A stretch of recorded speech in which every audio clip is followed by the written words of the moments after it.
bien. Nous en sommes au troisième jour d'Espérance Vivante. Il est jeudi ici en Malaisie et c'est super de vous avoir vous tous qui êtes de par le monde en train de nous écouter.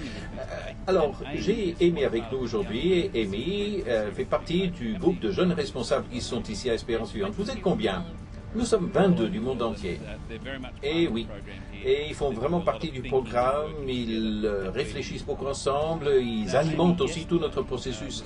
Alors, Amy, hier, c'était une journée magnifique et je suis sûr qu'il y a des choses qui t'ont marqué.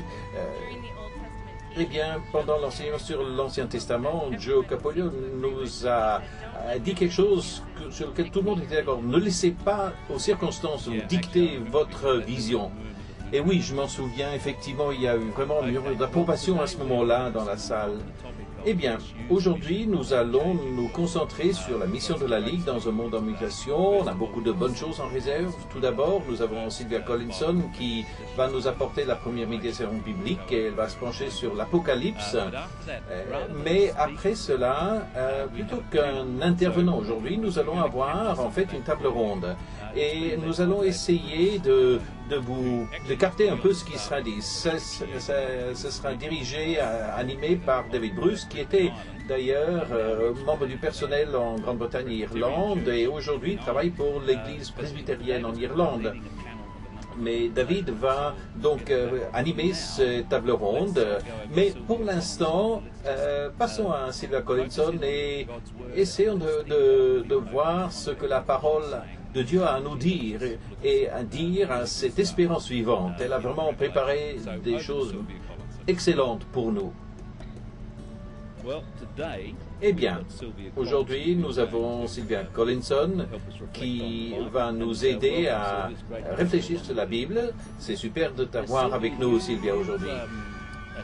Alors, Sylvia, tu es enseignante, tu es australienne, tu vis à Perth. Non, je vis à Sydney. Ah bien, eh bien, écoute, dis-nous ce que tu enseignes. Eh bien, j'enseigne au collège de la faculté de théologie baptiste de Sydney. J'ai essentiellement les études du Nouveau Testament, les disciples et le ministère des enfants. Ça t'occupe? Eh oui. Alors, tu nous aides à méditer sur le Nouveau Testament et nous concentrer sur le livre de l'Apocalypse. Et si j'ai bien compris, nous avons trois textes qui seront lus ce soir. Et donc, je pense que ce qu'on va faire, c'est que si tu peux nous donner un peu, disons, un tableau général pour nous aider à nous orienter, puis on demandera aux gens de faire une pause et de lire chacun de ces textes. Et puis, on te demandera de nous donner quelques commentaires là-dessus. Donc, brosse-nous, si tu veux, le tableau d'arrière-plan. Eh bien, j'ai commencé en pensant que dans la Ligue, il y a deux volets au ministère de la Ligue. Le premier, c'est la parole, et l'autre, c'est le témoignage. Et nous encourageons donc les gens à s'impliquer avec la parole de Dieu, mais nous encourageons aussi les gens à communiquer ce message, notamment parmi les enfants et les jeunes et les familles. Or, il y a une phrase très intéressante qui est répétée à 11 reprises dans le livre d'Apocalypse, sous différentes formes, mais qui dit « La parole de Dieu est le témoignage de Jésus ». Et dans mes deux sessions, nous allons nous pencher d'abord aujourd'hui sur la parole de Dieu telle qu'elle est présentée dans l'Apocalypse, et le témoignage de Jésus sera pour vendredi. Et donc, en méditant et en pensant à la parole de Dieu tout au long de ce livre, beaucoup de gens pensent que ce livre est en fait une sorte de prédiction de la fin du monde. Mais en fait, il a été écrit pour encourager des petits groupes minoritaires de croyants qui se trouvaient dans une situation où ils n'étaient pas aimés par l'Empire romain et où ils commencent à connaître la persécution.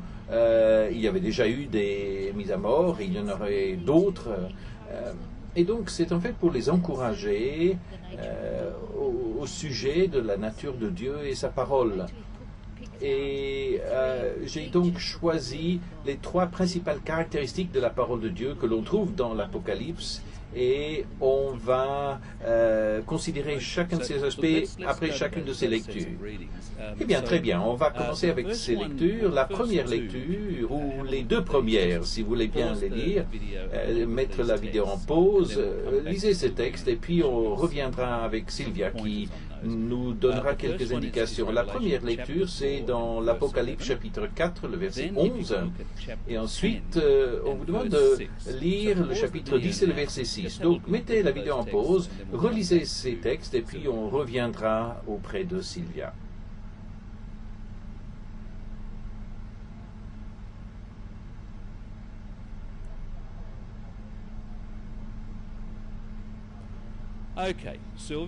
Très bien.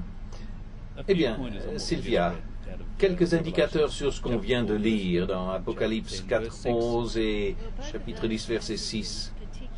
Eh bien, ces deux textes considèrent Dieu particulièrement sous l'angle de Dieu le Créateur. Et il est en train d'être adoré, et les paroles des chants décrivent les attributs de Dieu.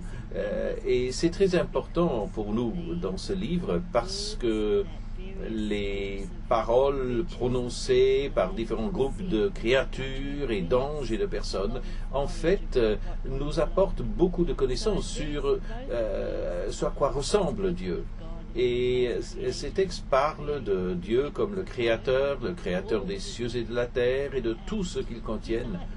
Et l'idée de la création est que Dieu, le Père, est adoré comme le Créateur par sa parole puissante. Et donc, c'est en parlant qu'il donne vie à la création.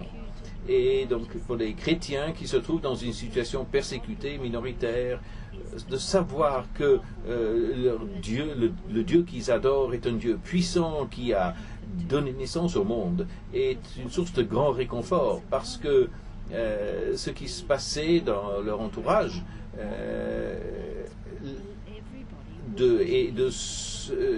c'était que tout le monde devait adorer l'empereur. Et l'empereur était l'homme le plus puissant de l'Empire romain, bien sûr. Et donc Dieu répond en quelque sorte en disant qu'il était beaucoup plus puissant que n'importe quel être humain, et les termes utilisés pour le décrire, tonnerre, éclair, tremblement de terre et tout ça, font que Dieu n'est pas comparé à un être humain, mais il est comparé en fait aux expressions les plus massives de cette terre, les choses les plus puissantes qui existent sur la terre. Et donc, pour les croyants, ce serait une source de grand encouragement. Eh bien, je comprends et je vois le lien avec l'espérance vivante.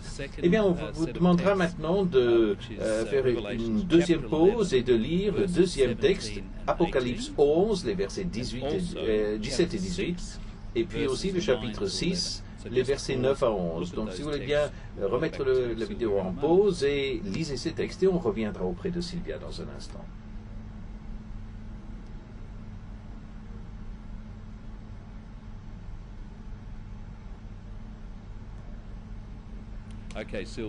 Eh bien, Sylvia, donne-nous quelques réflexions, mais il va falloir faire plus vite parce que nous manquons de temps. Eh bien, ce deuxième aspect, c'est la parole de Dieu qui apporte le jugement et la récompense. Et nous voyons ici que pour l'essentiel dans ce livre, à partir du chapitre 6, il y a toutes ces séries de catastrophes terribles qui frappent les gens et que beaucoup de gens ne savent pas comment interpréter. Mais c'est vu comme l'expression de la colère de Dieu sur le péché du monde. Mais tout au long de ces catastrophes, il y a cette phrase qui revient: il fut permis, il leur fut accordé d'eux, il leur fut permis de... Et donc, toutes ces destructions et ces catastrophes étaient limitées de la part de Dieu. Donc, ce n'est pas quelque chose qui soit complètement sauvage. Et dans la deuxième lecture, il est question des martyrs qui sont autour de l'autel, et eux crient vers Dieu pour demander la rétribution sur ceux qui les avaient persécutés et mis à mort. Et Dieu est vu comme celui dont la justice prévaudra en fin de compte. Ces gens ne demandent pas pour eux-mêmes, mais pour que le nom de Dieu soit reconnu pour vrai. Et donc, sa parole de jugement et de justice est une parole très importante. Eh bien, super. Merci. Nous allons passer maintenant aux dernières lectures. Mettez encore une fois en pause. La lecture, c'est l'Apocalypse 19, les versets 11 à 18. Donc, relisez cela et puis on reviendra.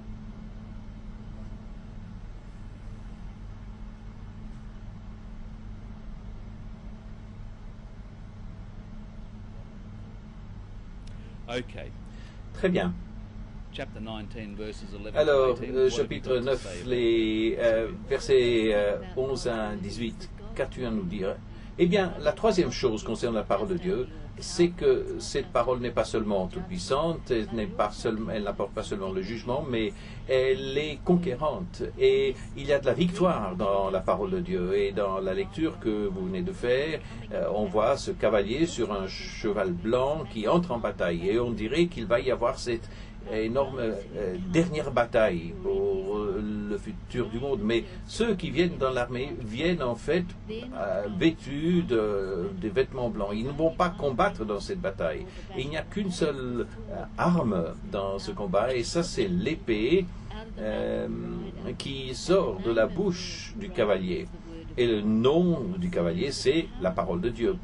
Et ce qui est puissant ici, c'est que ce qui est utilisé pour vaincre le péché et toutes les forces du mal, c'est la parole de Dieu qui proclame sa victoire. Et ce qui est important dans l'ensemble de l'Apocalypse, c'est que la victoire sur le péché et sur le mal nous parvient par la mort de Jésus sur la croix. C'est vraiment un des grands thèmes dans toute la proclamation faite par ce livre. Et donc, la croix, effectivement, est le point de croisement de l'histoire pour les êtres humains et pour ceux qui écoutent la parole de Dieu et qui souhaitent suivre la parole de Dieu. Ils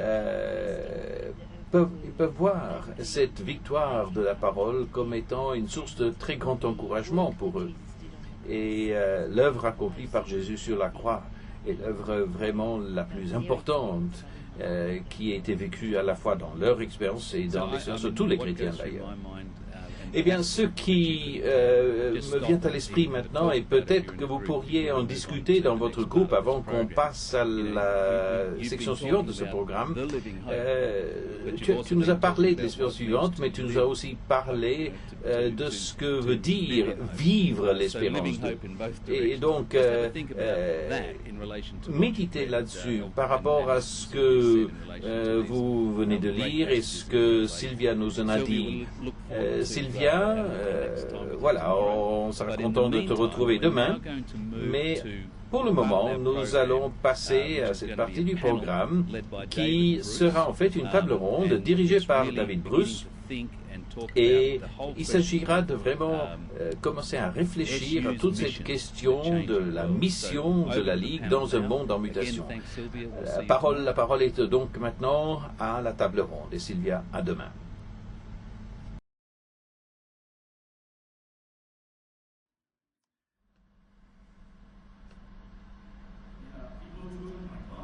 Nous sommes un peuple choisi par Dieu dans notre ministère avec la Ligue. Hier, on nous a demandé de se souvenir toujours. Donc, je vous invite à vous lever, de fermer vos yeux et vous souvenir de comment Dieu nous amène dans le ministère important de la Ligue. Donc, prenez un moment pour vous souvenir de la grâce et l'œuvre de Dieu dans vos vies.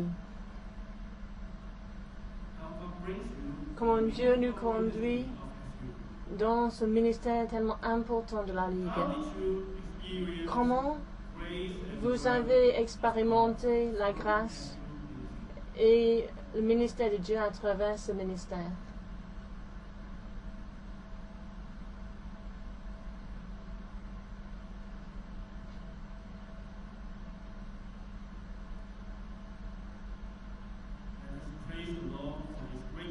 On va louer le Seigneur pour son œuvre parmi nous.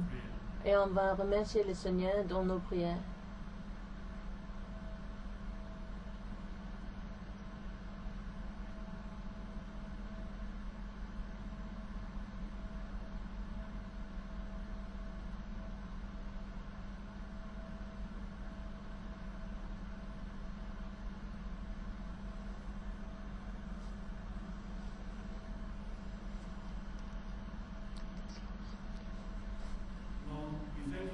Seigneur, nous te remercions pour cette opportunité de participer dans le ministère de la Ligue. Nous te remercions pour la manière que tu nous guides, que tu nous rencontres dans ce ministère. Et nous prions que que nous répondions à ton appel d'avancer dans ce monde en mutation. Et aide-nous vraiment à avancer dans ce processus. Au nom de Jésus. Amen.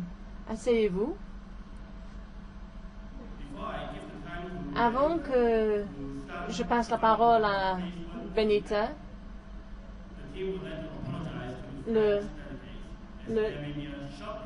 l'équipe veut se demander pardon aux délégués français.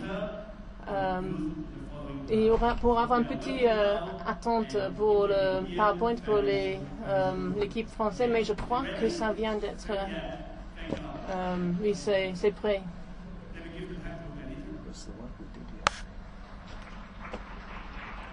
Donc c'est Benita qui va prendre la parole.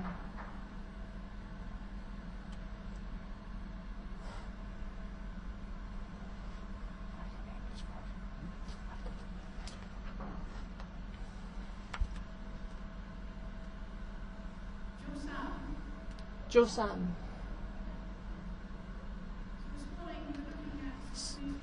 Ce matin, on va regarder comment l'écoute a pu parler dans la mission de la Ligue.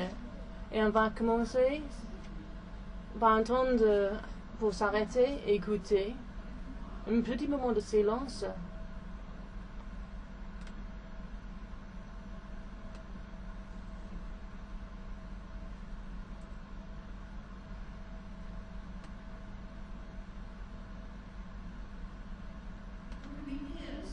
Ouvre les yeux et les oreilles de nos cœurs, Seigneur. Nous voulons t'entendre. Qu'est-ce que vous avez entendu? Est-ce que vous avez entendu que de silence? Est-ce que vous avez entendu les voix un peu lointaines où on n'entend pas tout à fait ce qu'ils disent parce qu'ils ne parlent pas à nous?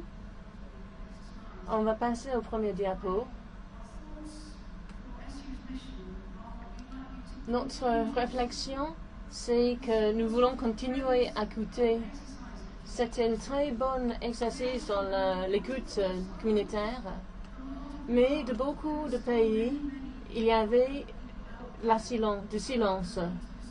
Il y a beaucoup d'autres jeunes qui ont besoin d'être entendus. Et on a besoin de continuer à écouter, quoi que soit la culture et le contexte de votre situation. Donc, s'il vous plaît, dans votre mission qui continue d'écouter ce que... On veut vraiment entendre ce qu'il y a à entendre des personnes qu'on n'a pas encore pu s'exprimer encore.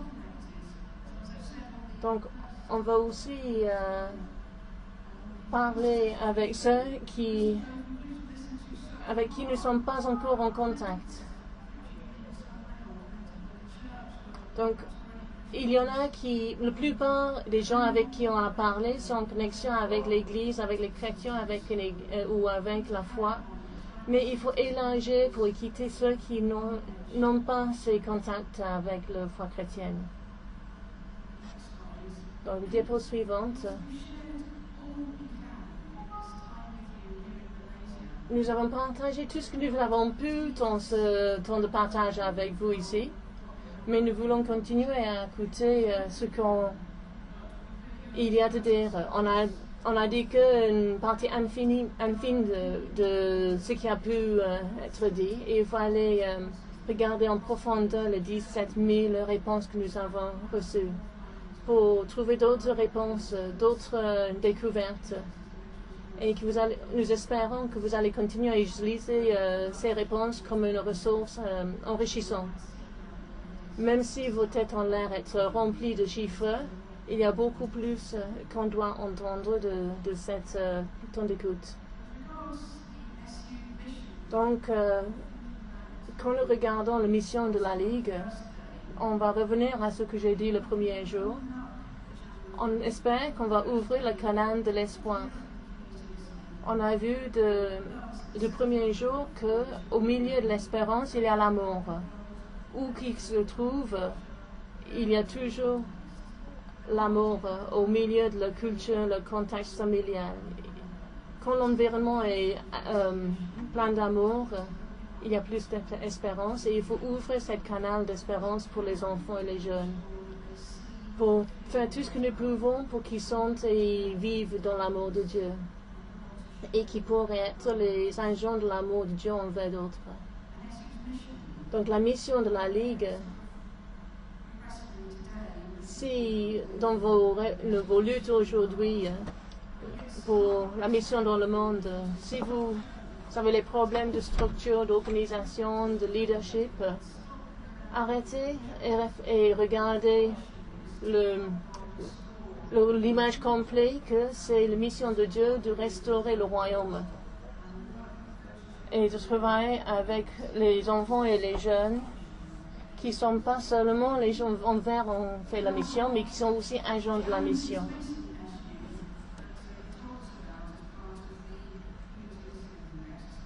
Donc on va vous parler un peu des défis qui étaient auxquels la Ligue a dû faire face. Donc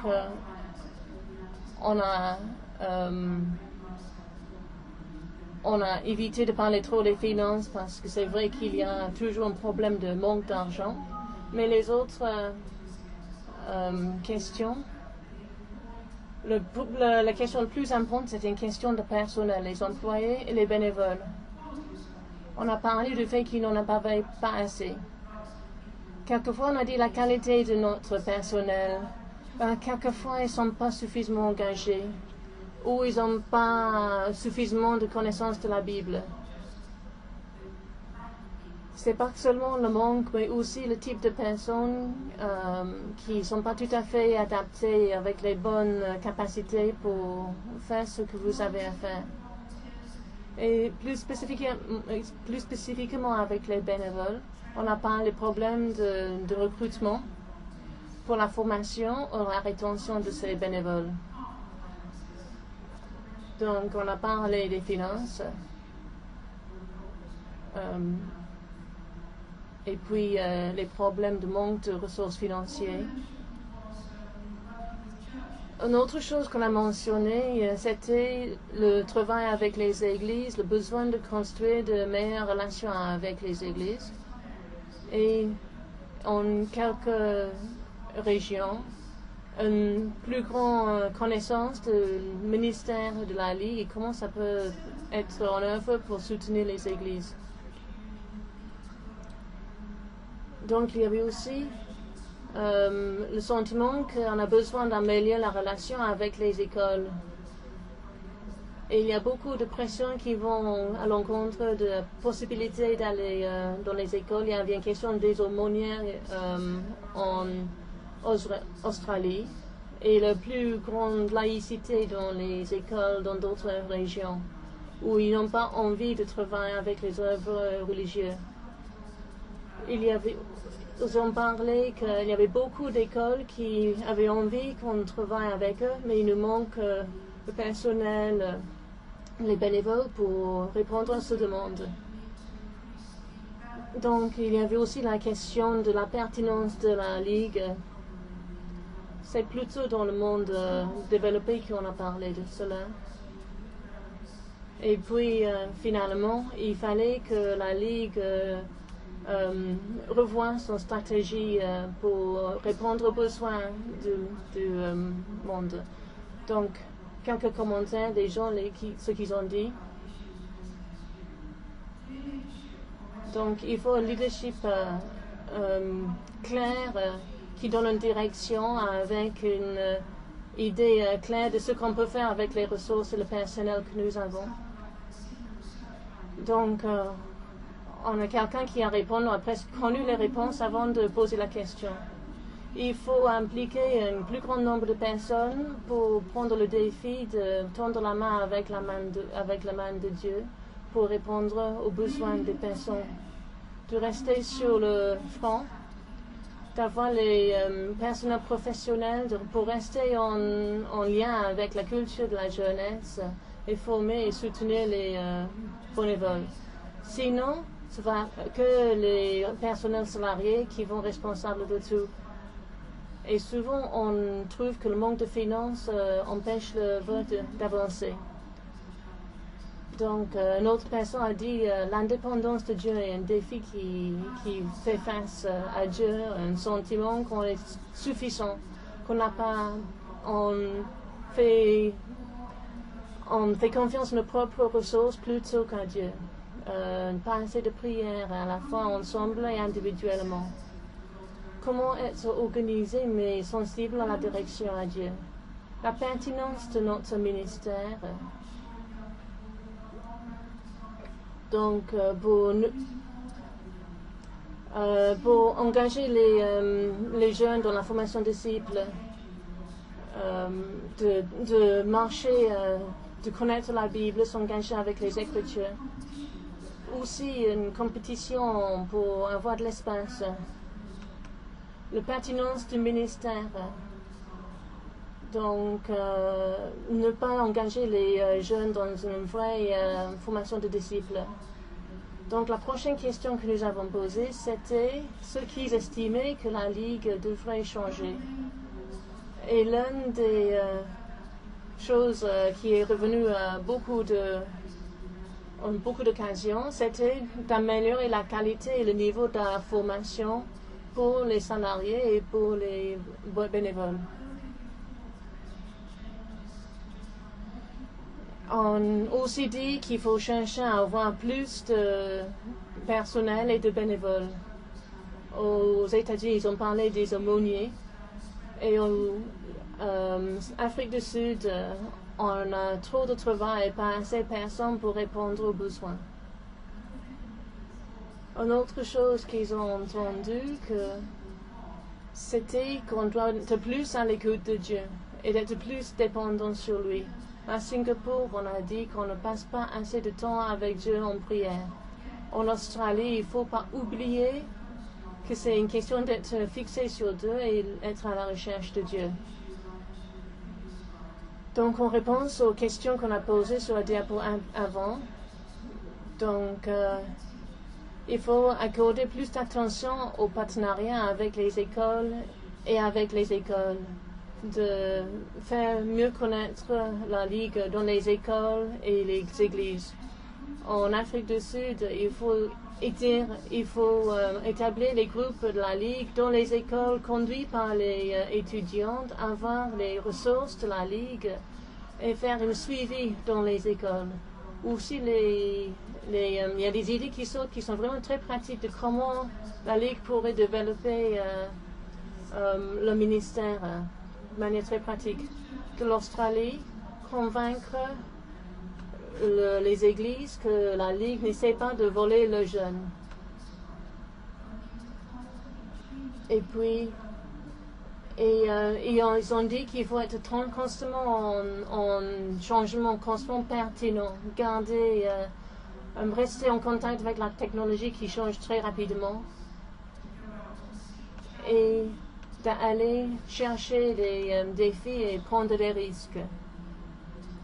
Donc, on a entendu cette chose revenir très souvent de prendre les risques et répondre aux défis qui sont devant nous. Une citation de Latvie. Il faut accueillir les familles et pas seulement les enfants, attirer les bénévoles de chez nous, mais aussi des étrangers, faire des camps, fait que la Ligue est mieux connue en latvien et donne de l'argent pour qu'ils puissent mieux travailler dans la situation.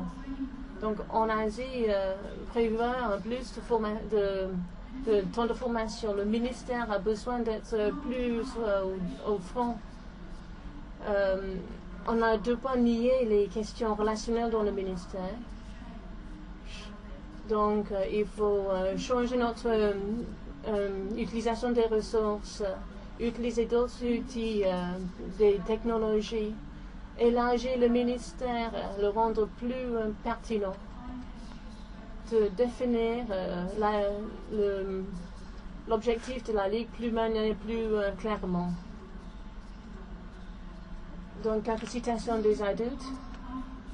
La Ligue fait partie de l'Église. Il doit avoir la confiance de l'Église, d'engager avec l'Église pour changer sur les problèmes sociaux, avoir un plus grand engagement dans la prière et être en relation avec d'autres œuvres, avoir un engagement de continuer dans la formation de nos responsables et notre personnel. Et puis encore un accent sur un évangile holistique. Pas seulement dans l'évangile, mais dans l'évangélisation, mais aussi quelque chose qui est beaucoup plus complet que ça. Donc il y a eu beaucoup de questions et beaucoup de réponses par rapport aux changements qui devraient être faits.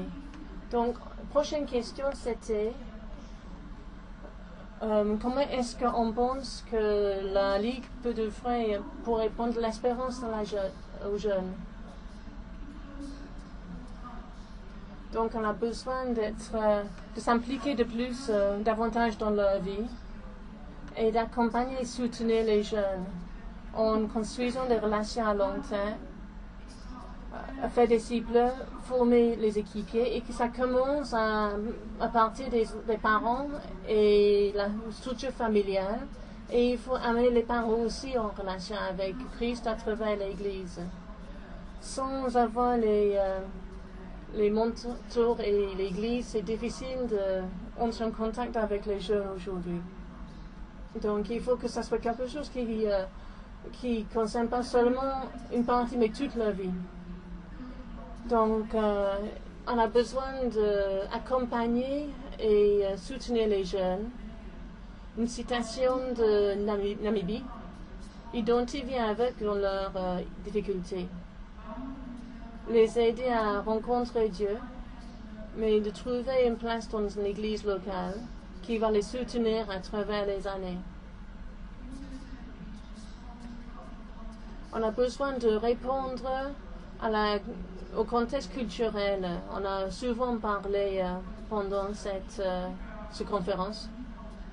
Donc on a besoin d'apprendre comment répondre aux contextes qui sont nouveaux et comment on peut répondre aux besoins. De montrer qu'être chrétien n'est pas quelque chose qui n'est plus courant, mais quelque chose qui est cool et réaliste. Aujourd'hui, il faut que la Ligue réfléchisse pour le développement entier d'une jeune personne, pas seulement leur spiritualité. Il faut servir Dieu dans le bon endroit, être prêt à changer et le suivre avec enthousiasme. Et pour terminer, il faut créer des programmes plus efficaces dans les écoles pour les jeunes et de travailler de plus en plus avec les enfants plus jeunes pour avoir une meilleure fondation sur le travail parmi les enfants pour que ça fait une fondation pour les adolescents. Et elle a beaucoup d'informations si vous voulez lui poser la question par rapport à cette question. Qu'est-ce que Dieu pourrait vouloir dire à la Ligue? Donc c'est dans l'ordre du nombre de personnes qui ont répondu à cette question. Donc la première réponse était persévérer. N'abandonnez pas, restez vraiment dans votre ministère. En Afrique du Sud, il faut continuer. Dieu dit, je suis plus grand que tes problèmes. Donc la deuxième chose, c'est qu'on pensait que Dieu est en train de changer, chercher de manière innovante de faire des choses, prendre des risques. Persévère, fais-moi confiance, sors de votre zone de confort. Il y avait pas mal d'appels pour aller et de servir dans la communauté. et d'être les mains et les pieds de Jésus dans la communauté. Une citation du Canada. Allez, mes enfants, ne soyez pas découragés, continuez dans la course. Un petit bonhomme qui souriait. Donc il pensait aussi et foi. N'ayez pas peur, ne soyez pas découragés, faites confiance en moi. Quelqu'un en Australie a dit, continuez, vous faites de bon travail, fixez les yeux sur moi, garde-moi au centre. On a pensé que je voulais dire, c'est bien fait, vous faites un super travail. Donc on a parlé de l'amour, de aimer les uns les autres comme je vous ai déjà aimé. On pensait que Dieu pourrait être en train de faire des partenariats, établir des liens avec d'autres œuvres et des églises. Faites ça ensemble et ne le faites pas tout seul. Et finalement, écoute. Écoute à moi, écoute Dieu, mais écoute à mon peuple, être à l'écoute de mon peuple. Donc, qu'est-ce que ces personnes ils avaient envie de dire à Dieu?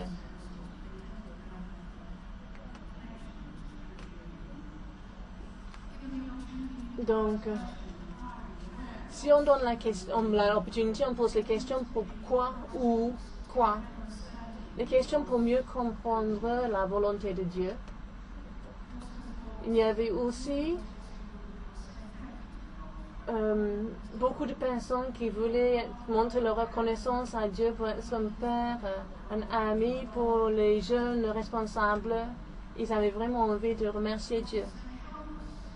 Ils ont voulu dire, aide-nous à mieux comprendre nos buts, tes buts. Donne-nous la sagesse, aide-nous à résister à la tentation et de te suivre de près.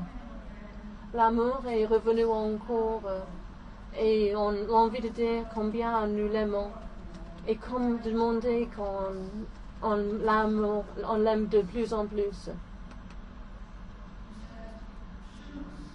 Donc, il y avait aussi montre qui tu es, ce que tu veux qu'on fasse.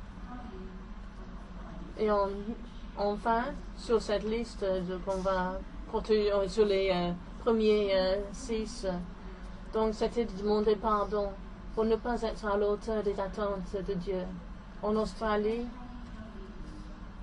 ils ont dit merci pour les jeunes responsables. Mais pourquoi on ne voit pas le fruit?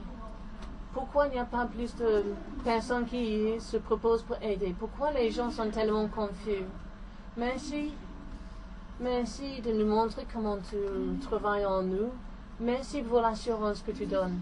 En Inde, utilise-nous Dieu, aide-nous pour nous guider et donne-nous de vos conseils. En Sri Lanka, nous voulons te remercier pour ce que nous sommes aujourd'hui. Ne permets pas que nous soyons découragés, mais aide-nous à faire ton œuvre de manière parfaite. Aide-nous à garder notre foi et de construire notre vie sur la parole de Dieu. Et de la Côte d'Ivoire, donc suite aux réflexions de Joe hier, on peut dire à Dieu de se souvenir de nous. L'Afrique du Sud est miséricorde. Au secours, on a besoin.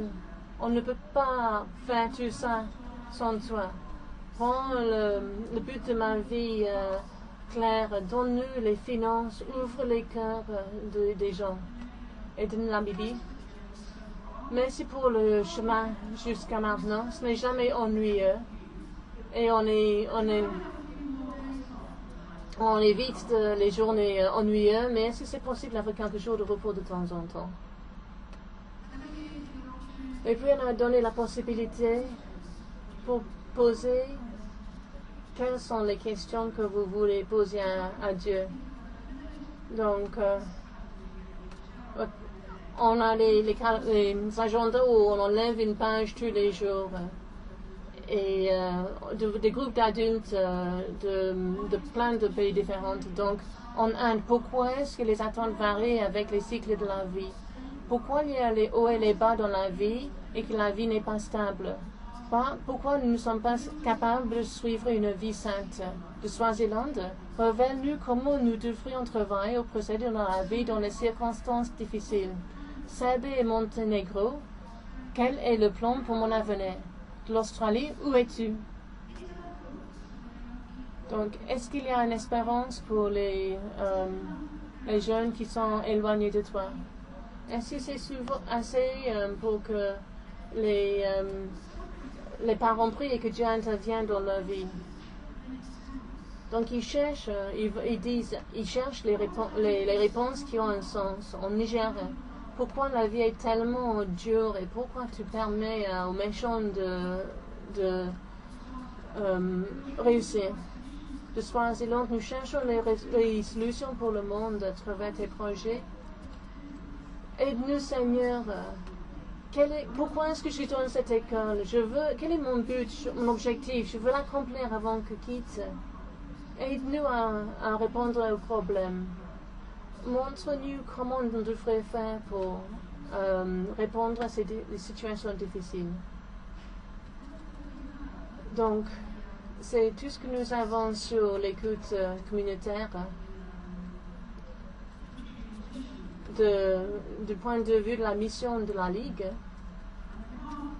Et je voudrais, pour Timothée et moi-même, vous remercier pour le privilège que j'ai eu de travailler avec vous sur ce projet. Vous avez vraiment essayé de faire de très grandes choses. Et si je mets en contexte, je travaille dans un département de recherche dans la banque en Angleterre et on avait des budgets qui étaient dans les millions et on n'aurait jamais pensé à essayer de mettre en place un projet tellement grand avec seulement peu de ressources. Donc, nous sommes vraiment surpris quand je parle avec mes collègues chercheurs et je dis ce qu'on a fait ensemble. Ils ont dit, mais c'est pas possible. Donc, vous avez pris un énorme risque, vous avez fait de très grandes choses et il faut attendre que de grandes choses sortent de cet exercice comme résultat. On voudrait remercier tous ceux qui étaient impliqués dans cet exercice de l'écoute de la communauté, le temps que vous avez pris pour tout le temps que vous avez pris, et nous voulons nous excuser de ne pas avoir pouvoir partager tous les 17 000 réponses. Donc, nous donnons vraiment nos meilleurs encouragements pour la deuxième phrase, et on va terminer avec une phrase. Donc, fais confiance à Dieu, soyez fidèles. Il faut faire les choses différemment quand la culture change. Et n'oubliez pas les valeurs fondationnelles de l'écriture. Et ne pas être distrait par l'humanisme. Merci.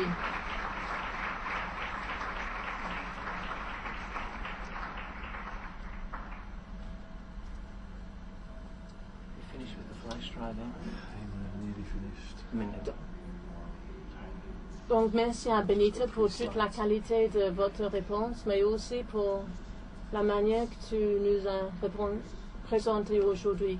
On voulait vous remercier tous les deux. Donc, on va faire quelque chose maintenant qui est différent de ce que nous avons fait dans les derniers 2 jours. Vous allez voir du programme. Donc, on va entendre parler de tout un groupe de personnes.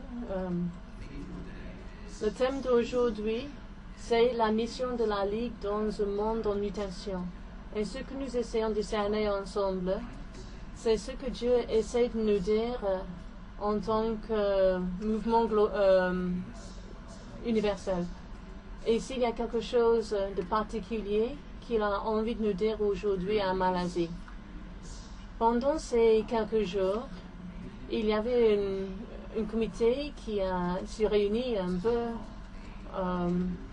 Ce n'est pas le groupe de collation qui était présenté mardi, mais un groupe qui ont eu la tâche très spécifique de servir, écouter et réfléchir pendant cet événement. Et pendant les discussions, Ils réfléchissent à la mission de la Ligue pour ce monde en mutation. Et leur réflexion a mené à ce moment dans le programme. Vous allez entendre ce qu'ils ont entendu, ce que Dieu leur a dit à eux et à travers eux. Mais pour commencer, quelques pensées que je vais vous amener vous-même. Je suis le responsable de ce groupe et je vais vous les présenter en quelques instants. Donc on va se rappeler du chemin qu'on a fait pendant ces 3 jours. On a regardé le monde en mutation et Melba Maguey nous a ses réflexions de son travail scolaire. Elle a parlé d'un monde pluriel où la vie est vécue de plus en plus avec les incertitudes. Elle nous a aidé de voir comment les cultures ont les valeurs de surface et une structure très profonde.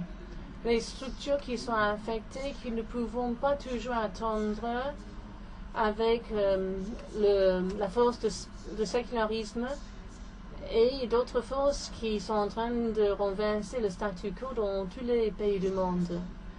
Elle nous a proposé que les structures profondes sont plus robustes qu'on pourrait imaginer et que ça nous donne de l'espérance comment nous voyons que un respect profond de Dieu pourrait être rallumé dans le cœur et les pensées des jeunes. La Bible est vivante, citant Martin Luther. Il a les mains qui me prennent et les jambes qui me courent après. Hier, on a regardé à la mission de Dieu dans un monde en mutation et c'était Ken Santam qui a donné une analyse très provocative de cette question. Il nous a demandé qu'on change peut-être une impression qui aurait pu être entendue de son message. Il avait proposé une statistique. Il a dit que 2050, il a dit que 80% de la population de la population mondiale va être des pays non occidentaux et pas de l'Asie qu'on aurait pu comprendre. Il nous a menés sur les endroits dans les frontières où il n'y a pas d'église. Il a raconté son propre histoire pour décrire comment il a trouvé la Ligue en train de connecter avec les jeunes qui sont en dehors du cercle de l'Église chrétienne. Il a réfléchi à haute voix, il s'est posé la question, quelle est la mission de Dieu dans le monde? Il a souligné l'importance de la vérité, que c'est le devoir de l'Église de se former à la mission de Dieu, plutôt que chercher à conformer la mission de Dieu à la structure de l'Église.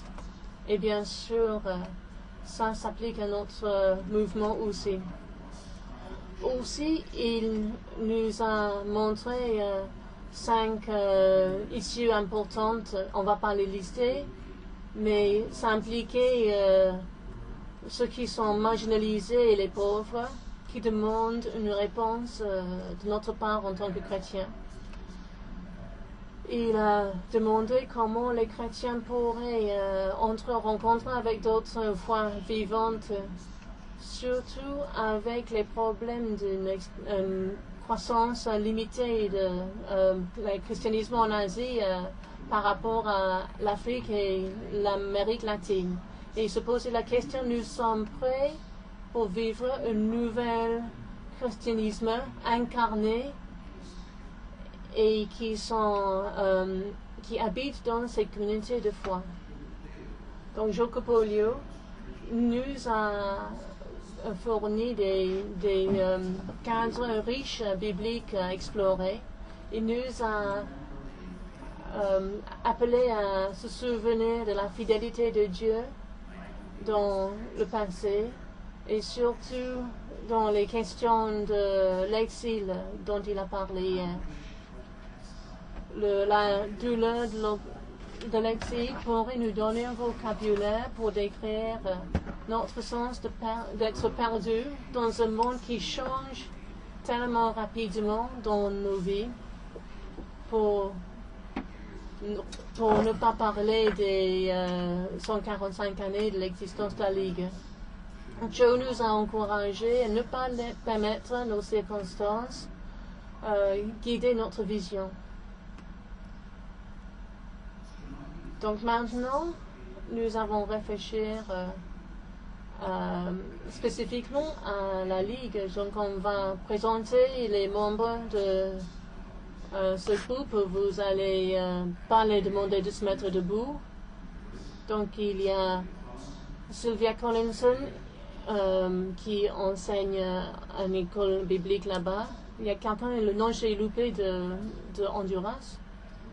Et il y a Joe Capolio, dont on a entendu parler.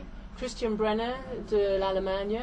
Rainer Paul d'Orissa en Inde. Et puis Deborah et Dan de Nigeria.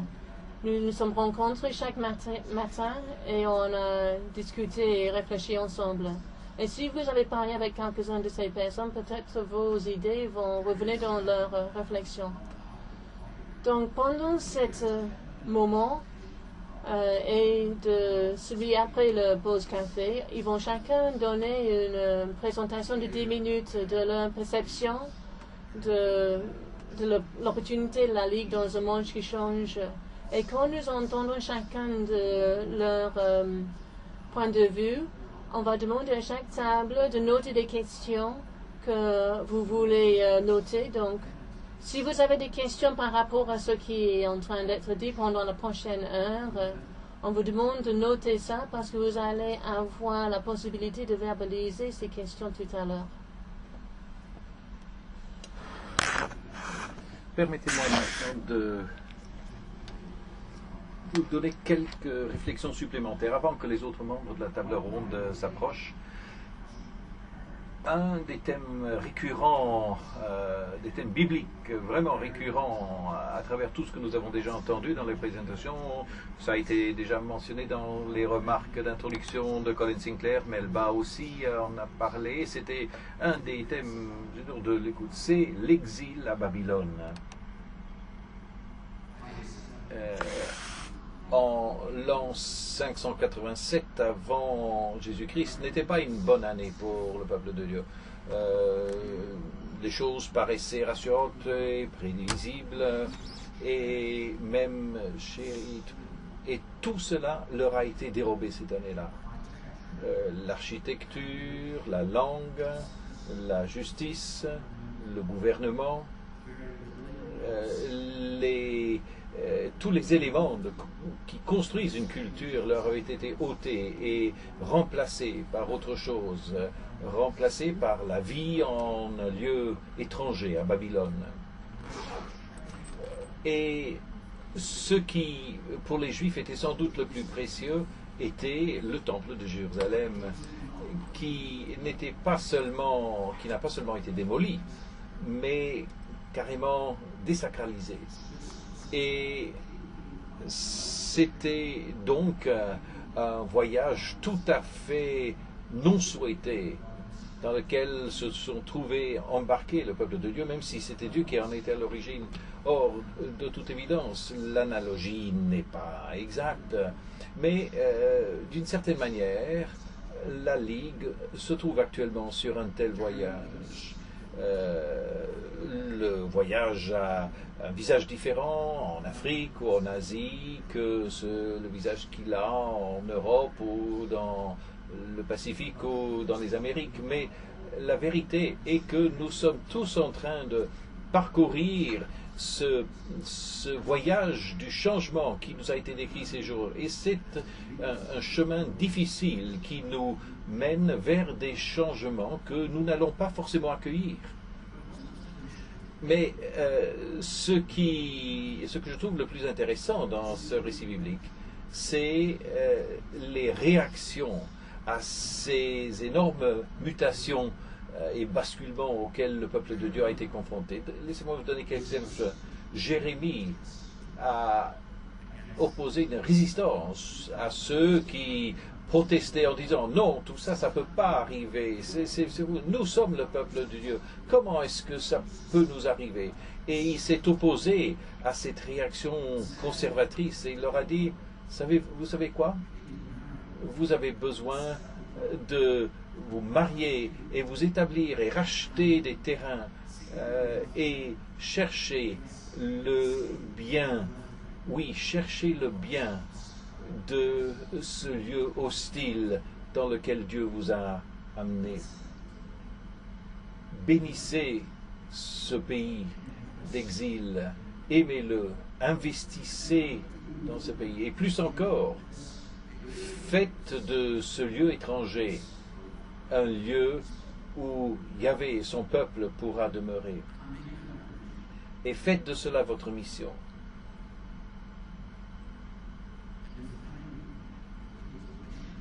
En définissant la mission du peuple de cette manière, Jérémie a fait montre d'une responsabilité qui a pris des formes nouvelles et une manière qui n'était pas liée par une volonté acharnée à préserver ce qui avait été hérité, ce qui avait été reçu. On pourrait appeler cela une direction prophétique, une direction qui était capable de discerner là où Dieu était déjà à l'œuvre, oui, là, à Babylone, parmi ce peuple féroce et impétueux, dont la force était vraiment contraire à Dieu même, d'une certaine manière. Oui, Dieu était pourtant à l'œuvre, même à Babylone, et Jérémie a été capable de discerner cela et de dire, allons-y et mettons-nous en harmonie avec ce que Dieu a déjà commencé à faire, même si ça nous paraît insensé, ça nous trouble, et même si nous pensons que c'est complètement faux et erroné.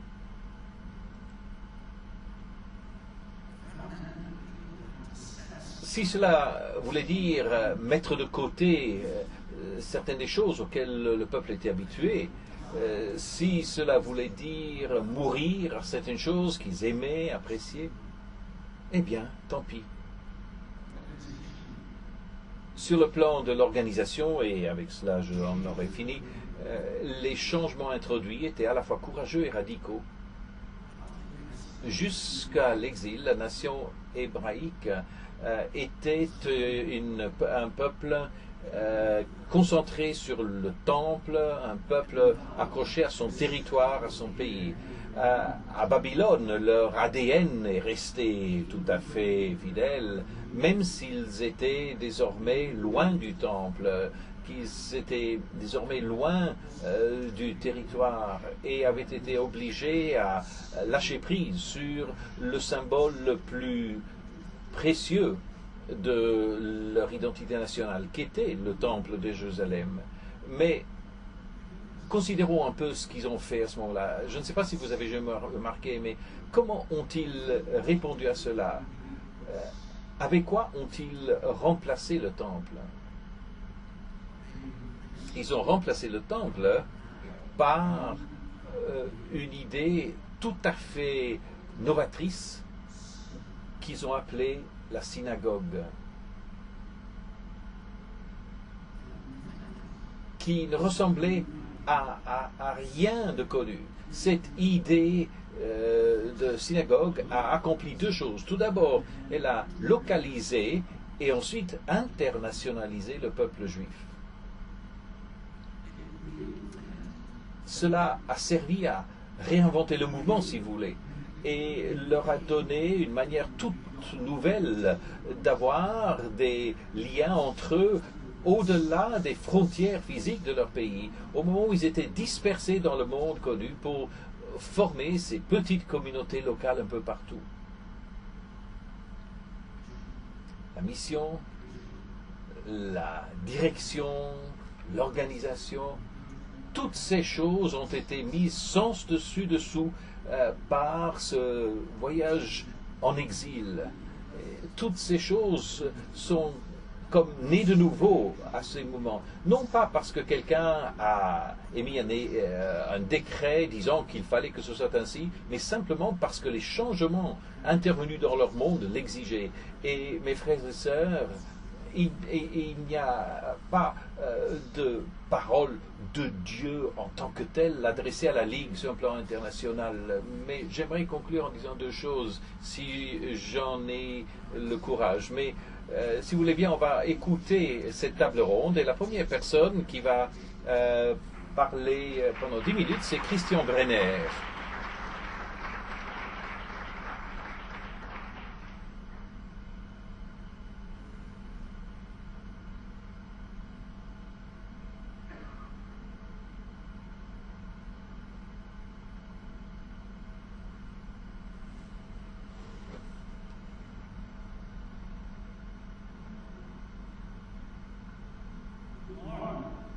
Guten Morgen, comme on dit en allemand.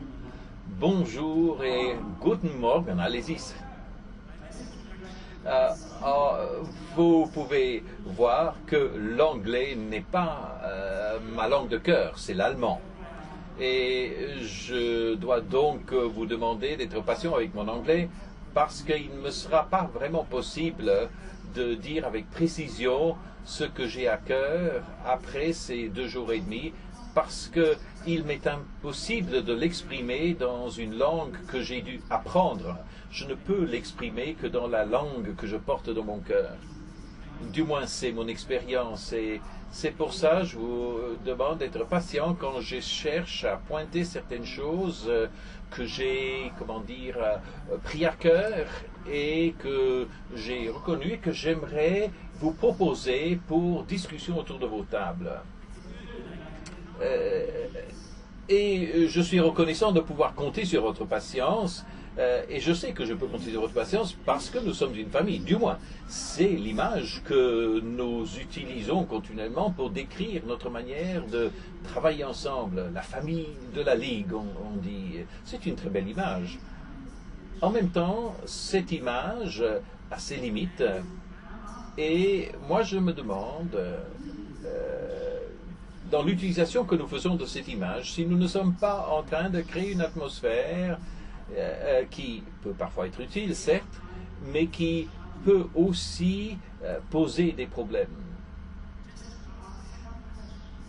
J'aimerais juste poser quelques questions, questions qui ont été posées au travers de nos dialogues ces jours-ci.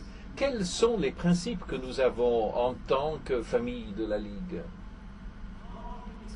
Comment décrit-on nos relations en tant que frères, sœurs? Qui est la mère et le père de la famille de la Ligue?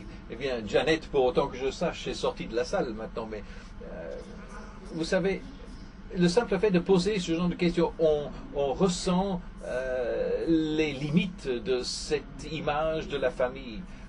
Comment se comporte-t-on en tant que famille? Je crois que nos règles familiales sont assez difficiles et différentes d'une région à l'autre, par exemple. Comment s'accommode-t-on des échecs dans cette famille? Comment considère-t-on ceux qui réussissent dans la famille? Que pense-t-on de ceux qui ne réussissent pas? Comment pouvons-nous bâtir, renforcer la famille? Espérance suivante, il y a un maître mot qui revient, développement. Et il y a une question qui se pose. À quel moment devrions-nous laisser de côté cette image de la famille pour décrire la Ligue en tant que mouvement dans sa phase suivante? Et j'espère que nous pouvons saisir que c'est les désirs qui s'expriment dans cette salle, dans nos échanges, tout au long de ces journées. On perçoit qu'il y a des changements qui sont nécessaires, rapidement même pour certains, parce que le monde change rapidement. Et le monde ne va pas nous attendre. Il ne va pas attendre que nous soyons prêts. Le monde va continuer à avancer. Il faut qu'on se pose la question, quels sont les changements qui ont besoin de temps pour qu'on y pense et qu'on y réfléchisse, et puis à quel moment doit-on changer rapidement pour relever le gant en quelque sorte?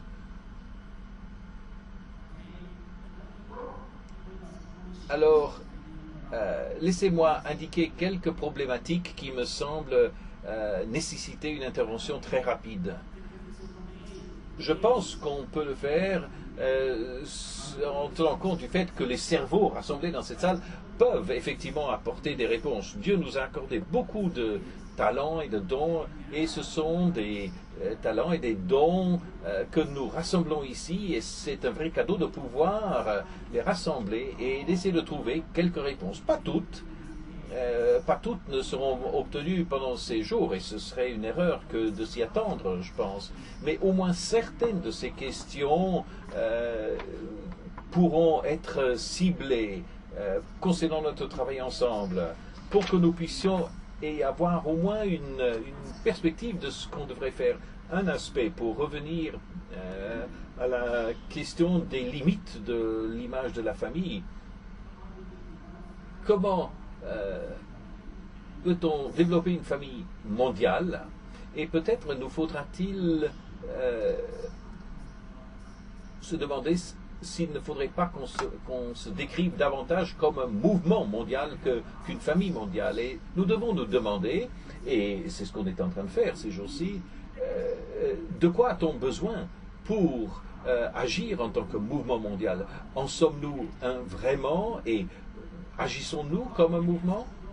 Comment agit-on en tant que mouvement mondial quand il s'agit de partenariat, quand il s'agit de confiance les uns dans les autres, quand il s'agit de stratégie, quand il s'agit de questions d'argent, quand il s'agit de gérer l'échec,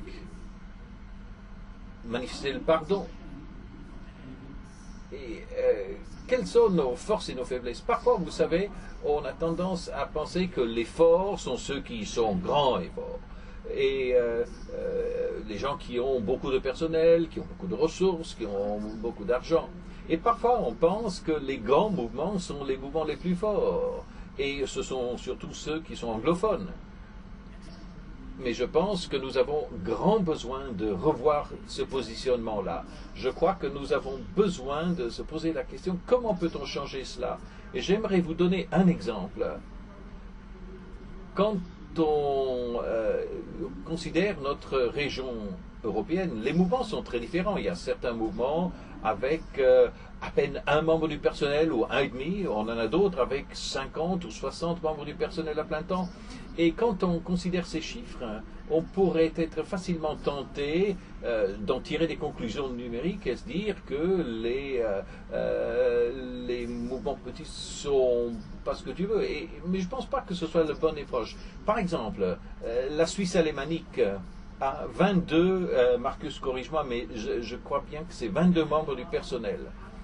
On a quelques 5 millions de personnes parlant l'allemand en Suisse. Et donc, ils ont 22 membres de personnel pour 5 millions, et l'Allemagne a 55 membres du personnel pour 89 millions. Quel est le mouvement plus fort? Même l'Estonie a 3,5 millions de personnes et un membre et demi de personnel. Corrige-moi, Marie, si je me trompe.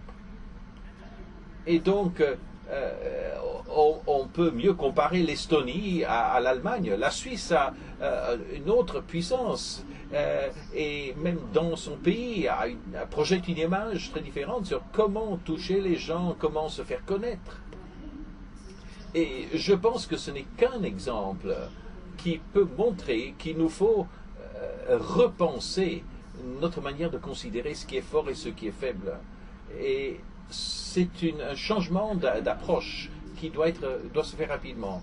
Et vous savez, nous avons tous besoin de changement. Et vous savez, quand on pense ne pas avoir besoin du frère ou de la sœur à côté de nous, on va mourir dans un monde qui, lui, est en mutation rapide.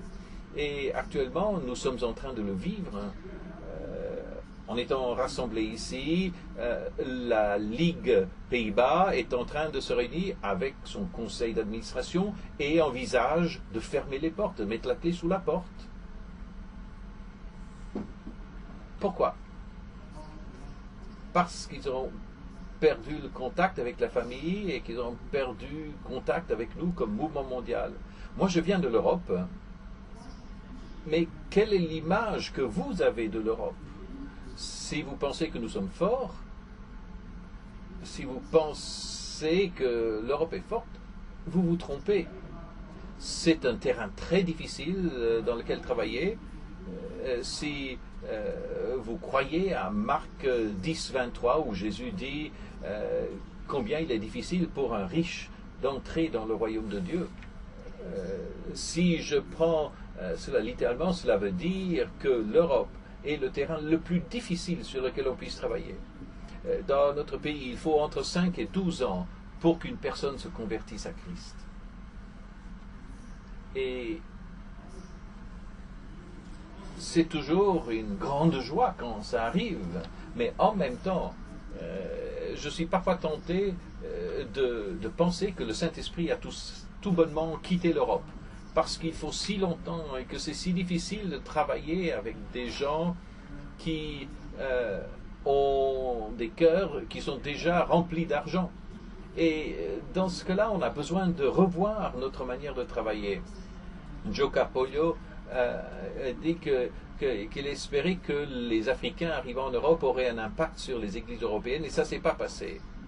Et je crois que nous avons besoin de repenser notre manière de collaborer. On n'a pas besoin d'importer des stratégies missionnaires d'autres pays, ça ne marche pas. Mais nous avons besoin d'élaborer des stratégies ensemble, des idées ensemble, plutôt que d'importer des systèmes.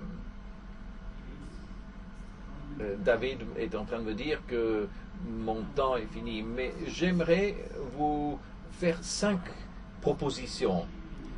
Donc, un par doigt. Premier point. Je crois que pour devenir un mouvement mondial, et je pense que c'était quelque chose de nécessaire, il faudrait qu'on pense au fait d'avoir un seul nom dans le monde, un seul logo dans le monde, une seule identité de marque pour que ce soit reconnaissable, aussi bien pour nous-mêmes, mais aussi pour ceux qui nous soutiennent et pour les gens que nous servons, qu'ils comprennent qu'on est une seule famille, un seul mouvement. Et c'est en particulier important pour les petits mouvements, les mouvements fragiles. C'est important de montrer qu'on fait partie d'une grande famille. Deuxièmement, nous avons besoin de l'attitude et des instruments qui nous permettent de communiquer à un niveau international. On doit pouvoir partager les ressources. Et ça, c'est un exemple. Vous ne trouvez pas que c'est étonnant de voir ce qu'on fait dans la publication au niveau de l'édition dans le monde? Quand on pense à ce qui est dans le contenu de ces publications, beaucoup se ressemblent et donc on peut développer des choses ensemble. C'est simplement une question d'avoir les instruments qui nous permettent de le faire, et nous devons permettre aux dons et talents des uns et des autres qui contribuent, et nous devons leur permettre de participer avant de mettre les choses en public. Et ensuite, nous devons pouvoir travailler de manière transfrontalière par groupe de langue originale et pour avoir une fécondation entre régions. Et puis, nous devons aussi développer la confiance. Et lorsque ce temps de transition vers un mouvement mondial sera achevé, c'est un temps d'expérience, et nous avons besoin de nous faire confiance que si une expérience commence quelque part, ça ne veut pas dire que les autres n'ont pas le droit d'y participer. Simplement pour donner un exemple de cette confiance, et avec cela j'aurai fini, lorsque nous, en Allemagne, avons établi le E100 pour les adultes, un frère nous a donné du matériel sur lequel il travaillait. Pendant que je traduisais les textes, j'en suis arrivé à 2 ou 3 textes où j'ai dit ça ne convient pas pour notre contexte, il faut qu'on contextualise cela. Et j'ai écrit un email à Whitney et je lui ai dit je dois réécrire ces textes, est-ce que ça va? Parce que son nom est sur la première page du livre, et il m'a écrit, et ça m'a vraiment touché. Il m'a dit c'est très bien, pour moi ça va parce que je te fais confiance. Et c'est un exemple pour lequel nous avons besoin de confiance, non ce que vous nous apportez des changements, parce que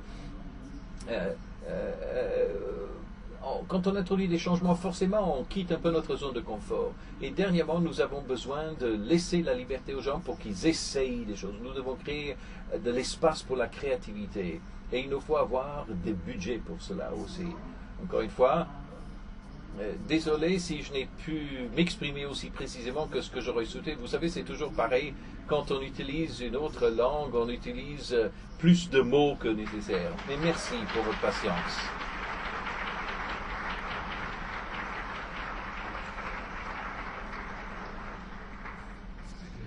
Et tout de suite, si vous voulez bien accueillir Sylvia Collinson.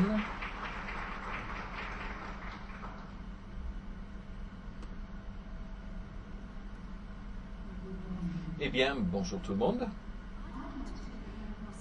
J'aimerais apporter ma réponse sur la base de quelque chose qui a été dit par Melba lors d'une des premières sessions. Et cela m'a vraiment profondément touché quand elle a dit que dans les cultures, il y a une culture superficielle, peu profonde, et puis il y a la culture profonde.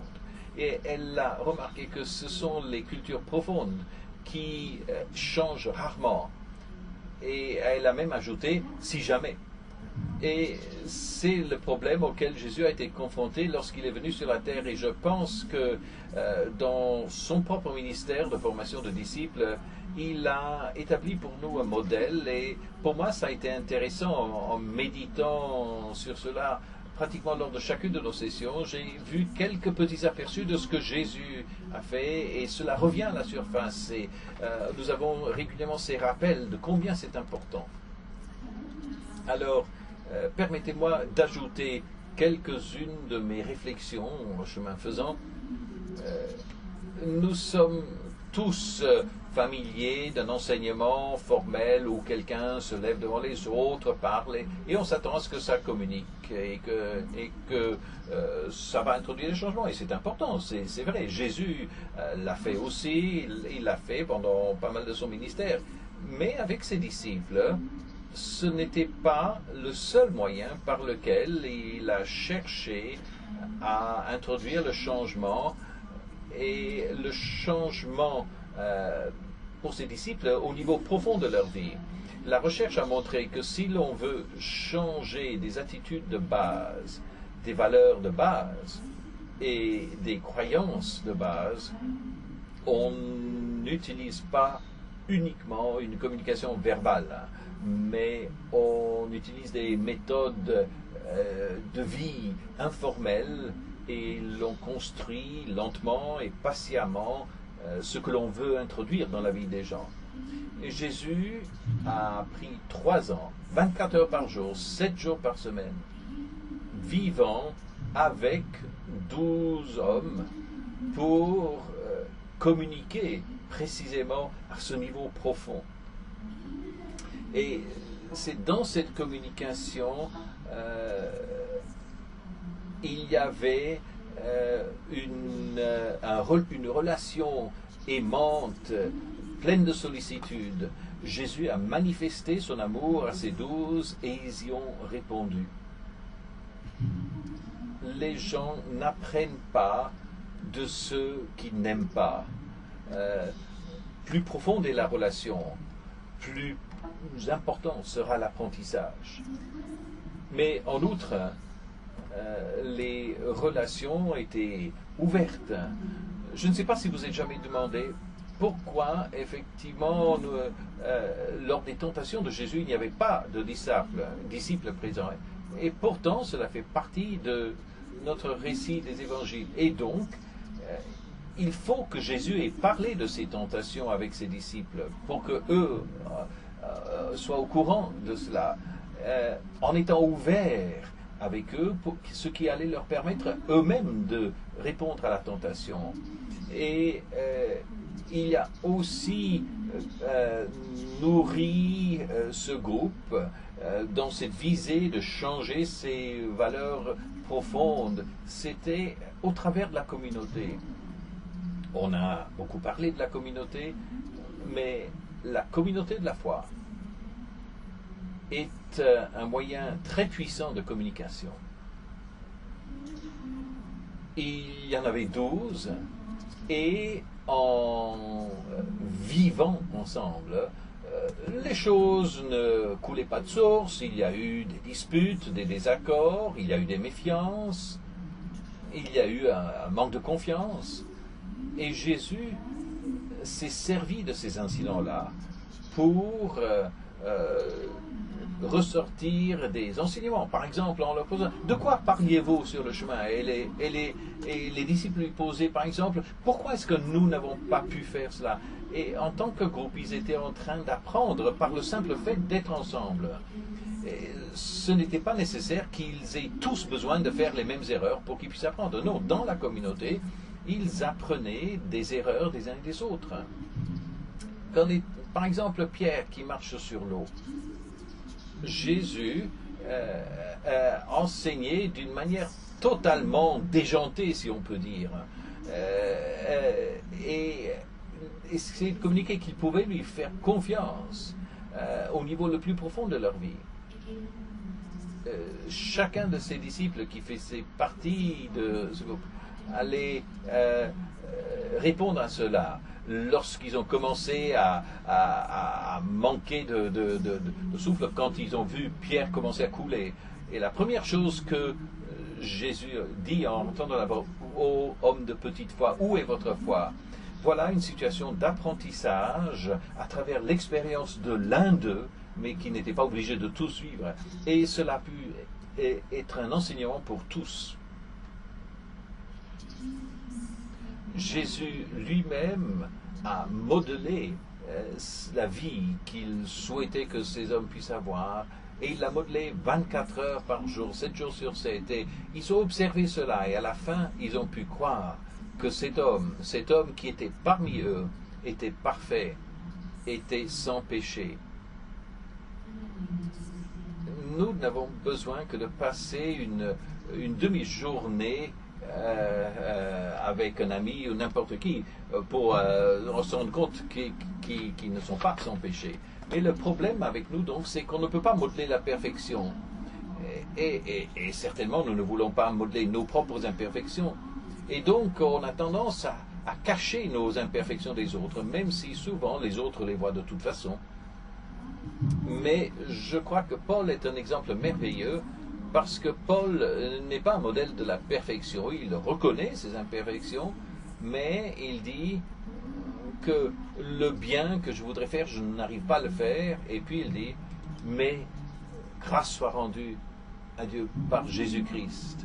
Paul ne modèle pas la perfection, mais le dur cheminement qui mène à la perfection. Et c'est cela que nous devons modeler dans la communauté, lorsque dans nos programmes de la Ligue, nos camps, nos groupes et d'autres moments d'interaction avec les gens, nous voulons modeler les luttes par lesquelles nous-mêmes passons, qui nous rapprochent de Christ. Nous modelons ce que c'est que de demander pardon. Nous modelons ce que c'est que d'être capable de se relever après l'échec et de continuer. On pense à Pierre et son échec. Et d'ailleurs, l'échec n'a jamais empêché l'un des disciples de Jésus de continuer. Et ceux qui connaissent l'échec ne devraient pas être empêchés de faire partie de notre expérience dans la Ligue. Le seul qui n'a pas été relevé après l'échec, c'est Judas. Et ça, c'est parce que Judas s'est lui-même coupé de la communauté, du pardon et de la relation avec le Seigneur. Même lui aurait pu recevoir le pardon. Nous modelons également et nous enseignons en acceptant de prendre des risques avec les personnes avec qui nous travaillons, en les envoyant dans le ministère. Si l'on pense à Jésus et les 12, il les a envoyés au moins 2 fois, 2 par 2, non pas seuls. Jésus n'a jamais laissé les gens se débrouiller tout seuls. Non, ils étaient toujours soutenus par au moins une autre personne. Et quand il les a envoyés en mission et qu'il a assumé ce risque avec eux, il les a bien préparés auparavant. Et il leur a montré à quoi ils ressemblaient, leur a montré comment transmettre ce message pour apporter l'évangile pour prêcher, guérir et chasser les mauvais esprits. Il leur a donné l'autorité. Et avec cette protection-là, il les a envoyés faire le ministère. Et ça, c'est quelque chose que nous, en tant que Ligue, devons introduire dans nos programmes. Cette confiance dans les gens, en les préparant et en les envoyant. C'est un risque, certes, comme David nous l'a dit hier soir, quand il dit qu'il est parti 2 mois et demi en Zambie. Oui, c'était risqué, mais il a appris. Et on envoie les gens avec l'autorité du Seigneur et avec le Saint-Esprit. Mais c'est une situation d'apprentissage, et même pour nous. Nous entrons dans le ministère, mais c'est une situation d'apprentissage, mais uniquement à condition que dans cette expérience, il y a la possibilité de se retirer. Et de réfléchir, parce qu'autrement, les gens vont répéter les erreurs. Et lorsque les 12 sont revenus, ils sont revenus et ils ont donné leur compte-rendu aux 12 et ils ont réfléchi à ce qui leur était arrivé. Et ils ont pu tirer des leçons de leur expérience et de l'expérience de leurs partenaires et de la communauté. Ils ont entendu ces histoires, ils y ont réfléchi et Jésus s'en est servi pour les aider.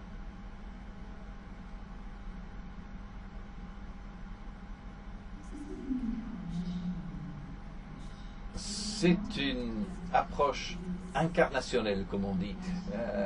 Ce n'est pas simplement Jésus qui veut enseigner le peuple, mais c'est Jésus qui lui-même est là parmi eux et les enseigne. Et c'est cela que nous voulons faire avec sa présence. C'est avec sa présence que nous sortons en mission pour apporter l'Évangile et utiliser cela et nos équipiers pour les encourager. Merci.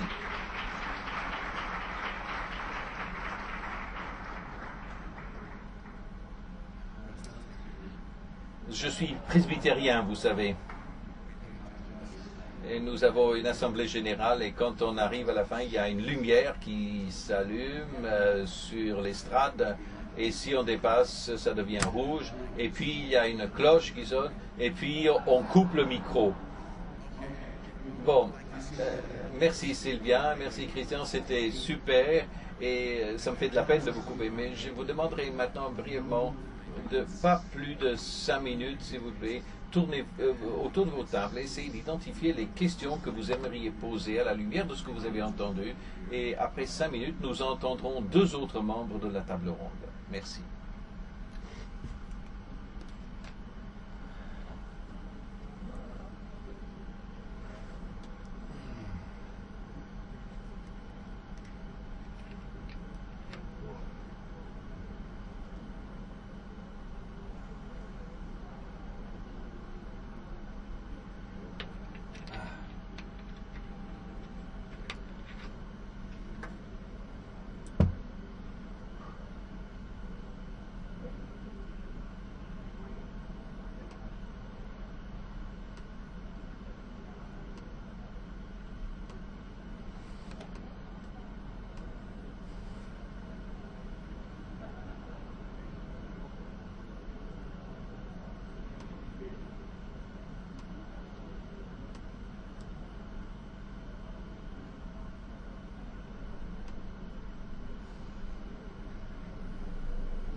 Quarter to 2. I think I'm going for a quick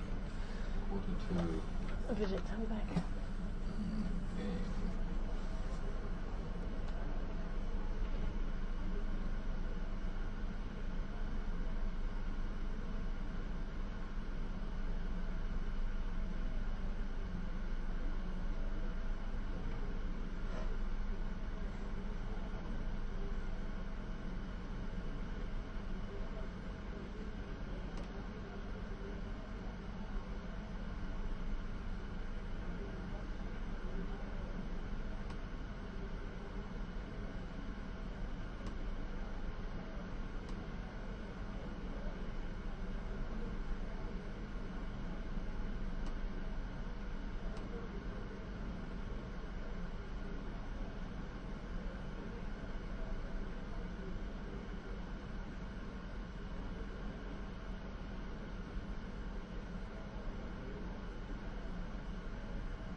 Merci beaucoup.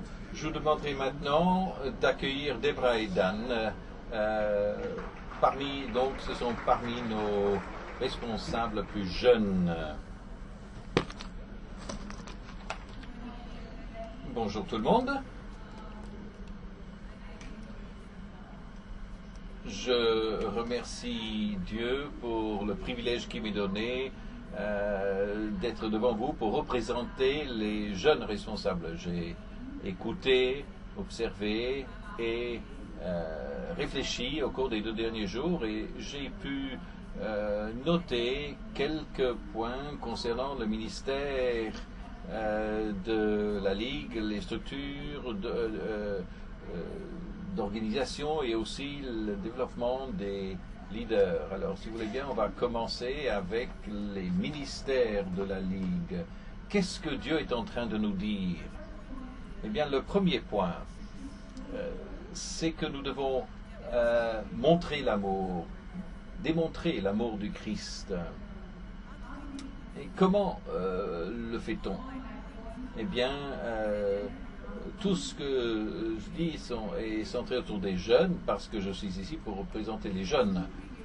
Eh bien, nous devons donner du temps aux jeunes et apprendre à les connaître, à connaître leurs peines, leurs aspirations, leurs réussites, et les encourager, leur montrer que on se soucie vraiment d'eux, et ce faisant, eux-mêmes seront disposés à vous écouter. Vous savez, les jeunes écoutent quand vous leur montrez que vraiment vous vous souciez d'eux. Également, il s'agit de les encourager et de prier pour eux. Le point suivant, nous devrions adopter de nouveaux styles dans la conception des programmes et la rédaction des notes. On n'a pas besoin d'être rigide dans tout ce qu'on fait, de faire toujours les manières dont on a fait les choses depuis des siècles. Et on ne devrait pas être prisonnier du passé, mais on doit être créatif et souple dans la manière de concevoir nos programmes et nos notes.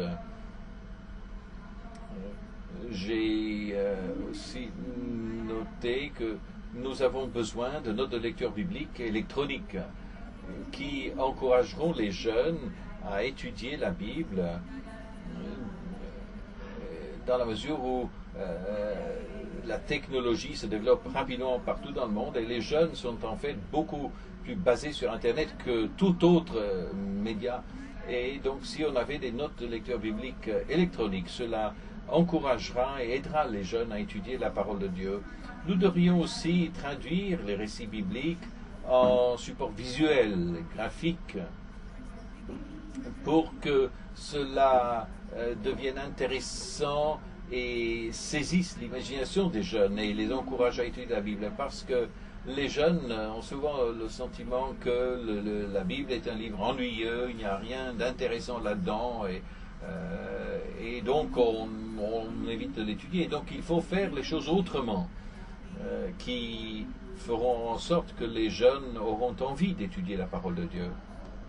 Et nous voulons aussi susciter un réseau, créer un réseau de partage de ressources. Nous avons besoin des médias sociaux pour cela, pour pouvoir parvenir à ça. Beaucoup de jeunes aujourd'hui sont sur Facebook, Twitter et d'autres réseaux. Et nous avons besoin donc d'utiliser les réseaux sociaux pour pouvoir effectivement aller vers les jeunes, parce que ce faisant, beaucoup de jeunes apprendront à connaître mieux la parole de Dieu et cela pourra transformer leur vie.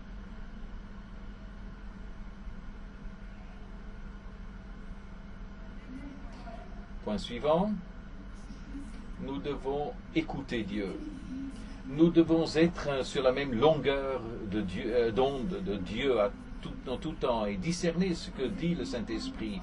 Que veut-il que nous fassions en ce moment précis? Si nous l'écoutons et que nous savons exactement ce qu'il veut qu'on fasse, alors on pourra effectivement avoir des résultats. parce qu'il pourrait nous dire, non, voici comment je veux que vous fassiez. Et si on n'écoute pas, eh bien, on va peut-être s'en détourner. Nous devons écouter. Et écouter très bien, parce qu'il y a d'autres voix. Il y a trop de voix qui se bousculent autour de nous, des voix destructrices, et nous avons besoin d'avoir cet esprit de discernement. Et en termes de choix de textes pertinents pour les jeunes et les enfants, nous avons besoin de l'aide du Saint-Esprit. En ces temps de changement, nous devons demander l'aide du Saint-Esprit pour choisir des textes qui soient pertinents pour chaque temps, parce qu'il y a véritablement un mot pour chaque moment, et nous avons besoin de l'aide du Saint-Esprit pour le discerner. Par rapport à la formation de responsables, nous avons besoin de développer des responsables. Il ne suffit pas d'avoir les responsables d'aujourd'hui, il faut aussi considérer qui sont les responsables à l'avenir lorsque la génération plus âgée ne sera plus là, quand ils seront affaiblis et fatigués et ne pourront pas continuer. Nous avons besoin de former les jeunes, nous avons besoin de les développer pour qu'ils puissent prendre la relève. Et comment le faire? Eh bien, nous avons besoin de rapprocher les jeunes pour qu'ils puissent apprendre de ce qu'on fait tous les jours et qu'ils puissent avoir une meilleure perception de la vision de la Ligue dans son ensemble. Et aussi accorder des responsabilités aux jeunes et les guider sur comment exécuter ces responsabilités. Ne dites donc pas que cette personne est trop jeune pour faire quoi que ce soit et donc je ne vais rien lui donner à faire ou lui donner de responsabilité. Non, au contraire, nous devons apprendre à les faire participer dans tout ce que nous faisons et on devrait ensuite les guider sur le comment. Il ne faudrait pas, tout en leur confiant des responsabilités, on ne devrait pas abandonner les jeunes tout seuls. L'accent doit être aussi placé sur le caractère plutôt que sur le charisme quand il s'agit de choisir des responsables. Quand des jeunes notamment deviennent responsables, il faut qu'ils aient une bonne réputation et qu'ils soient vraiment dans une bonne relation avec le Seigneur et qu'ils soient bien enracinés dans la parole de Dieu. Et c'est notre responsabilité de veiller à ce qu'ils soient enracinés dans la parole de Dieu. Et je vais passer maintenant à la structure de l'organisation. On devrait développer des relations fortes à tous les niveaux.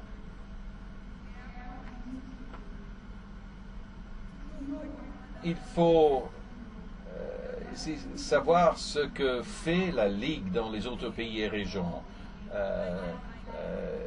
Comment ça se passe dans les autres pays, pour qu'on puisse apprendre d'eux. Et nous devrions aussi accepter de partager nos expériences et ressources, comme l'a dit Christian, nous devons partager les expériences et les ressources qui pourront nous aider.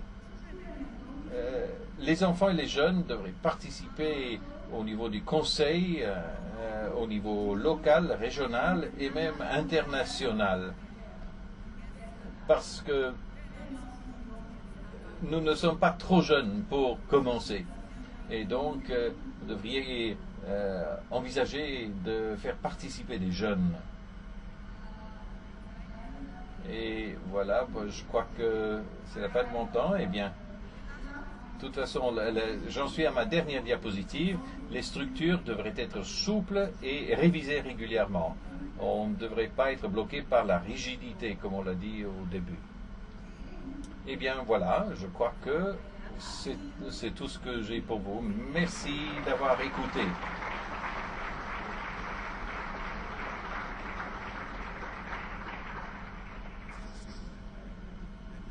Super.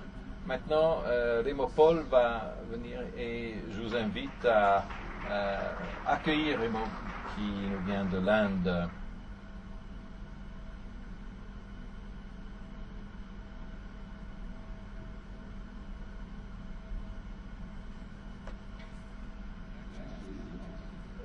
Il y a effectivement une lumière ici.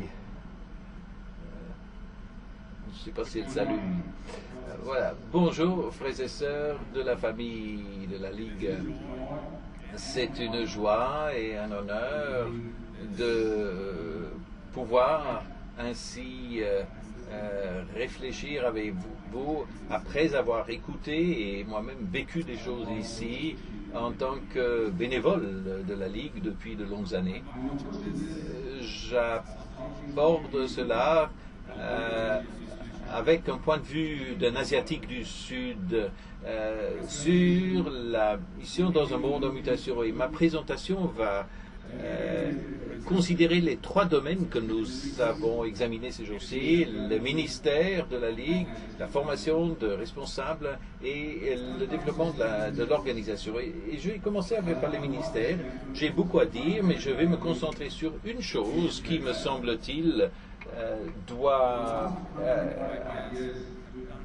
avoir une réponse. Ça fait 145 ans qu'on fait bien dans beaucoup de domaines en travaillant avec les enfants, les jeunes et aussi même dans quelques cas avec les familles. Et je loue le Seigneur pour ça. Mais je crois que si nous voulons rester fidèles à nos objectifs et nos principes de travail, nous devons considérer les enfants et les jeunes et les familles venant de tous les secteurs de la société et pas seulement à l'intérieur de nos églises ou nos écoles chrétiennes ou institutions para-ecclésiastiques qui sont la plupart du temps un peu notre zone de confort. Nous avons de merveilleux exemples de travail auprès des enfants dans des situations de crise, comme par exemple la réponse au tsunami en Inde et au Sri Lanka, le travail avec les enfants victimes de sida en Afrique, ou le travail avec les enfants des rues au Pérou. Mais à mon sens, on n'en est qu'à gratter la surface et toucher à peine les symptômes de ce monde brisé dans lequel nous vivons. Et cela n'aborde pas vraiment les fondamentaux de la restauration, du rétablissement de la justice. Nous devons aussi commencer à parler des enfants et des jeunes et des familles qui sont dans les pays fermés, ou en tout cas ce qu'on appelle les pays à accès limité, comme notamment le monde arabe, musulman et le monde chinois. Et je ne pense pas qu'on puisse continuer à ignorer cela. Et on doit effectivement se coltiner à cela. On doit profondément revoir notre compréhension de la justice, du sacrifice, de la souffrance et de la persécution. Une compréhension plus approfondie de cela nous aidera à sortir de nos zones de confort et interagir avec un monde qui est dans le besoin. La préoccupation la plus fréquente que j'ai entendue, c'est la question des finances qui nous bloquerait. J'y reviendrai dans quelques instants. Pour passer maintenant au développement des responsables. Vous savez, les gens qui se ressemblent ont tendance à rester ensemble. Il y a des tas de proverbes et dictons là-dessus. Et en fait, c'est très vrai. Dans notre manière de former nos équipes de responsables, que ce soit sur un plan national, régional ou même mondial. Parfois, c'est simplement pour des raisons de facilité, parfois c'est par ignorance, et tristement, parfois, nous opérons à l'intérieur de références géographiques, tribales, ethniques, de langage ou nationalistes. Et les pays qui traditionnellement étaient monoculturels deviennent de plus en plus pluriculturels. Et aujourd'hui, beaucoup de nos nations sont multiculturelles. Et ce serait à notre péril et au risque de disparaître si on pensez qu'une équipe totalement occidentale ou dans mon pays, par exemple, toute l'équipe nationale tamoule, par exemple, puisse comprendre les complexités du monde ou d'une nation multiculturelle.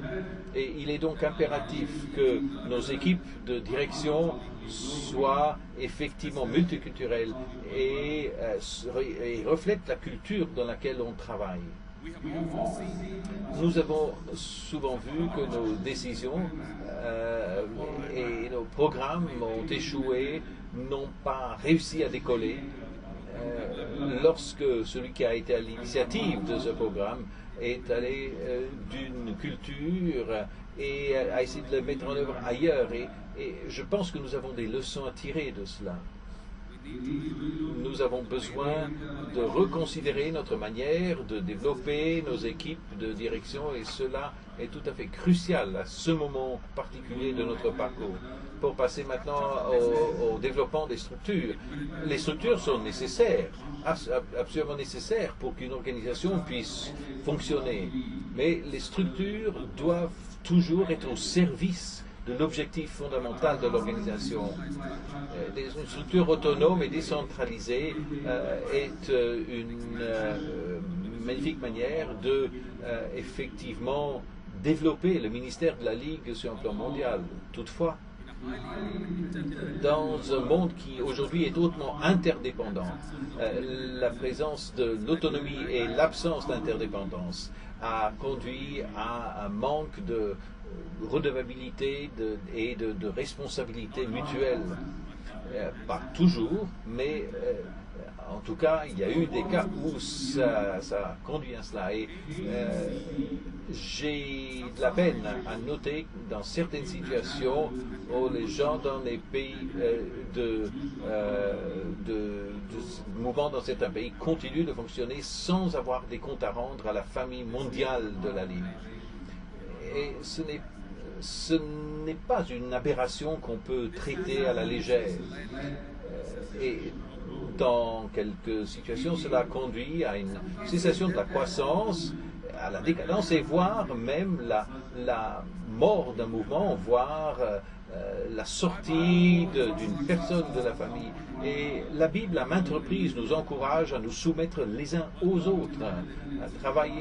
Le travail interdépendant n'est pas une réalité seulement mondiale, mais c'est certainement un ordre biblique fondamental, un principe du royaume.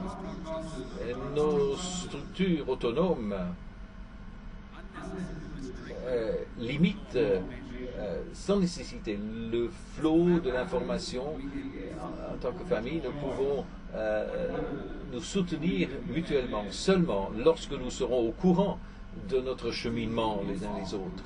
Et cela n'est possible que si l'on a une communication délibérée et significative entre les gens. Et moi, je pense qu'on a besoin d'un nouvel alignement si on veut effectivement avoir une parole qui soit pertinente pour ce monde en mutation. Ce n'est pas facile à dire, mais il faut le dire. L'interdépendance et cette responsabilité mutuelle ne veulent pas nécessairement impliquer un mode centralisé de fonctionnement, mais certainement le fait d'abandonner certains aspects de nos pouvoirs au niveau national. Le modèle biblique du serviteur et du pouvoir, comme on le comprend aujourd'hui, sont mutuellement exclusifs au sein de la même organisation. Et avant de conclure, je dois aussi parler de financement. Nous suivons un Dieu qui s'appelle Jéhovah Jireh, le Dieu qui pourvoit. Et nous ne pouvons pas nous permettre d'être paralysés par des questions financières lorsque nous sommes appelés à sortir de notre zone de confort. Les trois phases de l'espérance vivante elles sont effectivement un témoignage de ce Dieu qui pourvoit. Quand on a commencé à parler de ce processus, il y avait 0 roupie, la monnaie de mon pays, pour ce budget. L'histoire a assez de preuves du fait que Dieu pourvoira. Voici quelques actions qui pourront nous aider sur ce parcours de collecte de fonds. Ayons une vision claire. Considérons aussi les fonds locaux comme les fonds internationaux. Essayons de trouver des moyens créatifs de financement et à nourrir des canaux de communication clairs et réguliers, aussi des systèmes de redevabilité clairs, d'audit clair. Tout cela contribuera à cela. Et si nous voulons continuer à chercher la voie devant nous en tant que famille, la question n'est pas de savoir si Dieu est à l'œuvre, mais plutôt de savoir est-ce que la Ligue veut bien faire partie de ce que Dieu fait déjà. Dans ma langue, le DCA, une de mes langues de cœur, il y a un dire qui dit alors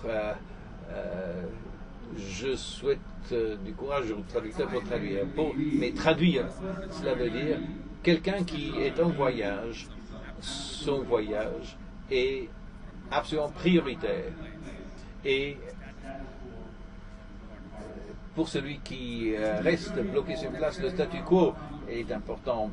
Mais pour nous qui sortons de nos zones de confort en tant que pour nous, qu'est-ce qui est le plus important, notre voyage ou notre statu quo? Merci.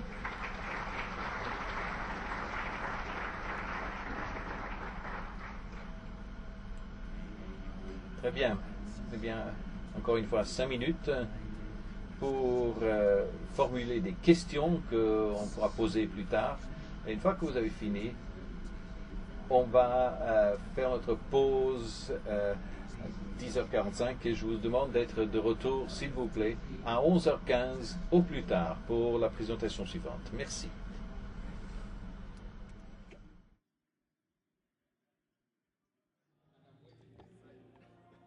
C'est beau de voir tout ce qui se passe derrière moi, n'est-ce pas? C'est le groupe qui est ici en Malaisie et c'est le culte du soir. Mais je suis là maintenant pour nous aider à passer de ce que nous venons d'entendre de la part de la table ronde aux questions à débattre aujourd'hui. Les questions vont se pencher sur le ministère, le développement des responsables et le développement de l'organisation. Et ce qu'on vous demanderait de faire maintenant, à la lumière de ce que vous avez entendu aujourd'hui, en ayant écouté cette thématique de la mission de la Ligue dans un monde en mutation, en ayant entendu les commentaires de la table ronde, qu'est-ce qui ressort pour vous quand vous pensez au ministère, à la formation de responsables et au développement de l'organisation? Pensez-y, méditez-y, discutez-en entre vous et essayez de transcrire cela en quelques courtes phrases que vous pourrez nous transmettre par courriel ou par le biais du groupe Facebook. On attend votre contribution. Et pour moi, c'est la fin de cette journée pour nous et demain, vendredi, sera notre dernier jour.